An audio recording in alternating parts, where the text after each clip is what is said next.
अब हम motion in a plane के कुछ एग्जांपल डिस्कस करते हैं, कुछ क्वेश्चंस। हम क्वेश्चन बोल रहे हैं, हल्का सा आप केवल मैथमेटिकली लिख लीजिएगा, हम पढ़ रहे हैं क्वेश्चन को, ध्यान से सुनिएगा। लिखा है a particle starts from the origin, पकड़ते भी जाइएगा।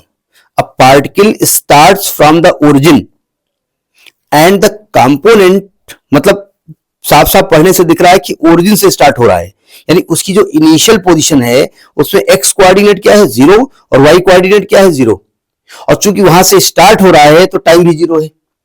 टाइम के बारे में हमको अभी बात नहीं करनी चाहिए थी, लेकिन बात क्यों कर रहे हैं सुनिएगा। And the components of its velocity parallel to X axis at time t is 2t plus 3, parallel to the axis, X axis नहीं है, parallel to axis at time t is 2t plus 3 and 4t, find the path. समझने की कोशिश करिएगा। Question चूंकि mathematical तो है लेकिन एल्जेब्रिकल है, मतलब एक्स वाई के टर्म में है सब। सबसे पहले तो गिवन के बारे में बात कर लेते हैं। गिवन क्या है? ये कह रहे हैं कि पार्टिकल जो है ना वो ओरिजिन से स्टार्ट कर रहा है, मतलब वहां जहां से स्टार्ट कर रहा है वहां पर एक्स कोऑर्डिनेट 0 है और वाई कोऑर्डिनेट 0 है, पहली बात। और चूंकि इनिशियली स्टार्ट कर रहा है तो टाइम भी 0 है, क्योंकि टाइम यहां दिया हुआ है। तो वो कह रहे हैं चूंकि प्लेन में है, और हमने कहा था प्लेन में अगर कोई पार्टिकल चलता है तो उसका एक्स कंपोनेंट भी हो सकता है और वाई कंपोनेंट हो सकता है। तो कह रहे हैं किसी भी टाइम एक्स कंपोनेंट जो उसका दिया है वेलोसिटी का वो 2t plus 3 है।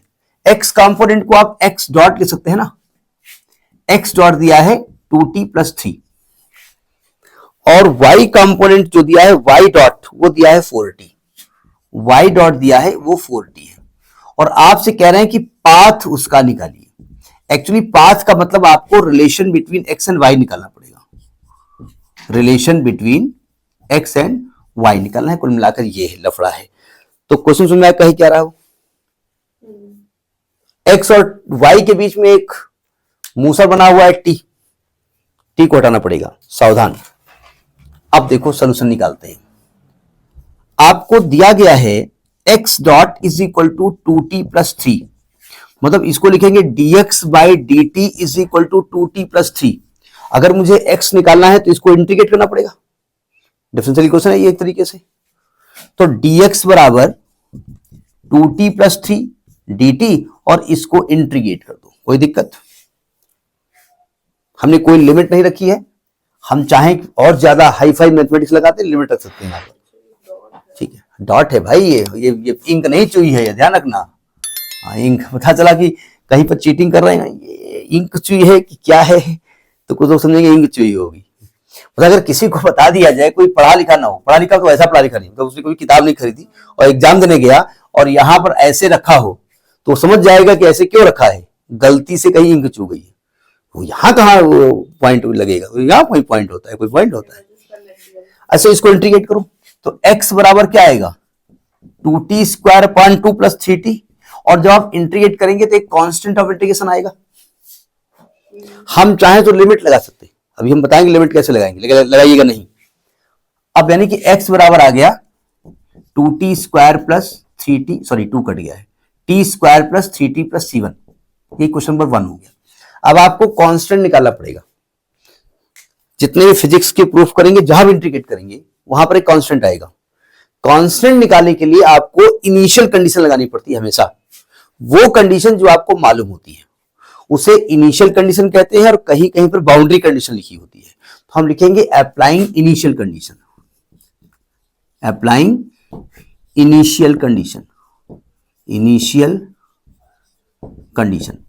कहीं कहीं बाउंड्री कंडीशन लिखी होती है। जो स्टैंडर्ड टीचर होते हैं वो बाउंड्री लिखते हैं, हम भी स्टैंडर्ड हैं लेकिन बाउंड्री नहीं लिखते हैं, स्टूडेंट चूंकि स्टैंडर्ड नहीं होते। देखो बाउंड्री कंडीशन क्या है। बाउंड्री कंडीशन का मतलब वो कंडीशन जो हमको मालूम है। क्वेश्चन क्या कह रहा है?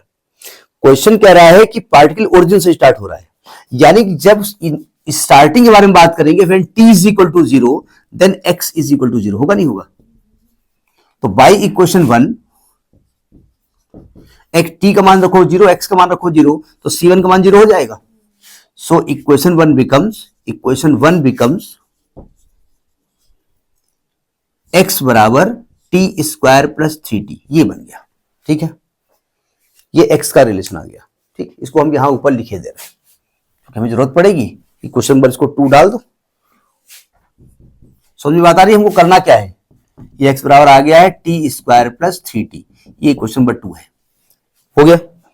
अब चूंकि हमको पाथ निकालना है, पाथ और x और y में रिलेशन होता है, वो निकालना है। नोट कर लिया इसको। अब देखिए, एंड y डॉट क्या गिवन है 4t, y डॉट का मतलब dy बाई डी टी बराबर 4t। तो क्या मैं लिख सकता हूं dy is equal to 4t dt, और दोनों तरफ क्या कर दो, इसको भी इंटीग्रेट कर दो। तो इंटीग्रेट करोगे तो ये क्या आएगा, y बराबर 4t square by 2 plus c2। ये कौन सा मेथड इंटीग्रल का लग रहा है? मेथड का है पूछ रहे हो आप? मेथड इंटीग्रेशन मेथड लग रहा है। डिफरेंशियल इक्वेशन को सॉल्व करने का तरीका कौन सा ये है, वेरिएबल आर सेपरेबल था ना, वेरिएबल सेपरेबल था, होमोजेनियस था, बहुत सारे हैं, उनमें से ये क्लास 11th 12th में पढ़ाया आपने। ठीक है। अच्छा, C2 निकालना है, अब C2 निकालना पड़ेगा, तो C2 निकालने के लिए भी आपको बाउंड्री कंडीशन लगानी पड़ेगी। इसको थोड़ा 2 काट दें तो आपका आएगा 2t square plus C2, equation number इसको 3 डाल दो। अप्लाइंग बाउंड्री कंडीशन, आप चाहो लिख सकते हो C2 is the constant of integration, लेकिन इतना नहीं लिखेंगे। अप्लाइंग बाउंड्री कंडीशन, मेरी बाउंड्री कंडीशन लिखने की आदत है, आप बाउंड्री लिखो चाहे इनिशियल लिखो। देखो, व्हेन t बराबर 0, मैंने जब पार्टिकल चलना शुरू किया था तो y का मान 0 था। स्टार्टिंग में क्या लिखाया गया कि पार्टिकल स्टार्ट फ्रॉम ओरिजिन, तो इसका मतलब ये हो गया बाई इक्वेशन 3 C2 का मान 0 आ जाएगा। सो इक्वेशन 3 बिकम्स y बराबर 2t स्क्वायर, ये इक्वेशन नंबर 4 हो गया। ठीक है। अब आपको इक्वेशन 3x और t में रिलेशन आ गया, इक्वेशन 4 y और t में रिलेशन आ गया। अब आप t को गायब करो, क्या करोगे, इक्वेशन 4 को उठाओ, यहां से t का मान निकालो और इक्वेशन 3 में रख दो। बाई इक्वेशन 4 t का मान आपका y बाई 2 अंडर रूट आएगा, नहीं आएगा। Putting this into, putting t in equation 2, तो आएगा x बराबर t स्क्वायर आएगा y square by 2 plus 3 under root y by 2। वैसे तो पाथ आ गया, लेकिन पाथ ठीक नहीं लग रहा, रूट हटाइए यहां से। तो रूट हटाने के लिए क्या करेंगे, रूट को अकेला कर दो, इसको इधर ले आओ। x minus Y square by 2 is equal to 3 under root y by 2।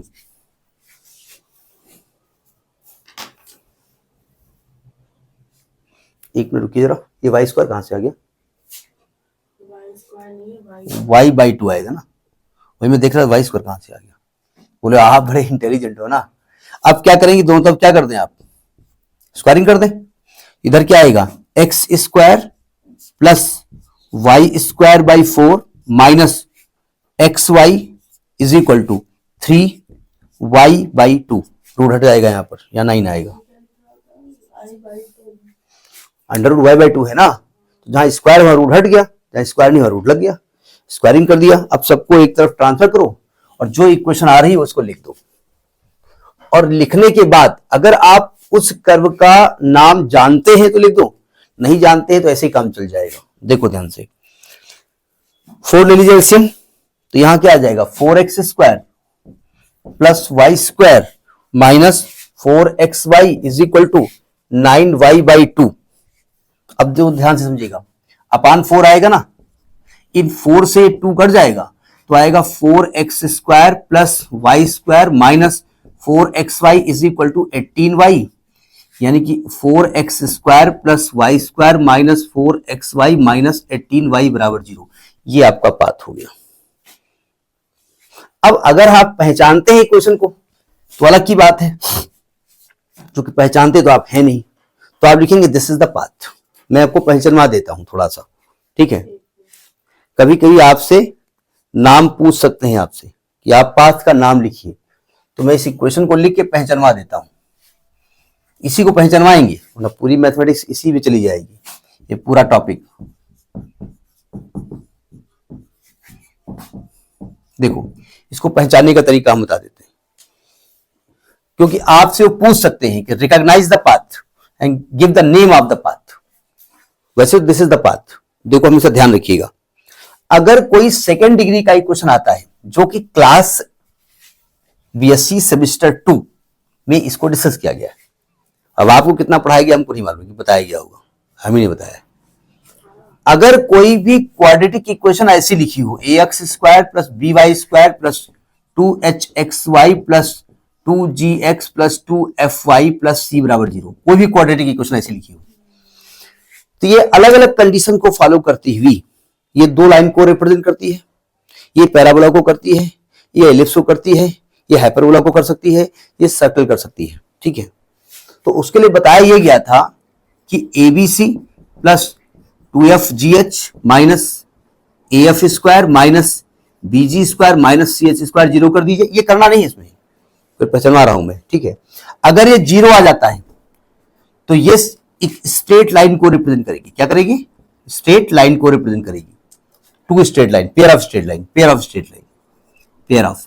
और अगर डेल्टा 0 नहीं आता, ये इसको डेल्टा लिखते हैं, तो अगर h स्क्वायर बराबर AB आ गया तो ये पैराबोला को करेगी। ठीक है, पैरा। और अगर h square less than AB आ गया तो इलिप्स को करेगी। अगर h square greater than AB आ गया तो हाइपरबोला को करेगी। अब एक और बढ़िया सस्ती सी पहचान आपको बता दें, इस यहां से देखिए ध्यान से, यहां पर A है 4, B है 1 और H है आपका -2, 2H स्क्वायर होता ना। अगर H स्क्वायर करेंगे तो 4 आएगा, AB करेंगे तो 4 आएगा, H स्क्वायर बराबर AB हो गया, तो ये पैराबोला को रिप्रेजेंट करती है। यानी कि जो पाथ कैसा होगा? Path of particle is parabolic. एक तो ये पहचान है। दूसरी पहचान ये है कि अगर इसका क्वाड्रेटिक टर्म होल स्क्वायर में लिखा हो, होल स्क्वायर में, तो ये पैराबोला को रिप्रेजेंट करेगा या दो पैरेलल लाइन को रिप्रेजेंट करेगा। क्योंकि ये नहीं, ये 2x minus Y whole square लिखा हुआ है, तो ये पैराबोला करेगा। 2 स्ट्रेट लाइन कर नहीं सकता है कोई पार्टिकल, 2 पैरेलल लाइन पर चलेगा। ठीक है, तो ये पैराबोला को करेगा। एग्जाम में ये आपको कंडीशंस नहीं निकाली है, लेकिन जानबूझ के अगर एग्जामिनर ने दे दिया कि recognise the path and give the name of the path, तो आपको ये कंडीशंस निकालनी पड़ेंगी। ठीक, तो this is the example of motion in 2 dimension, motion in a plane.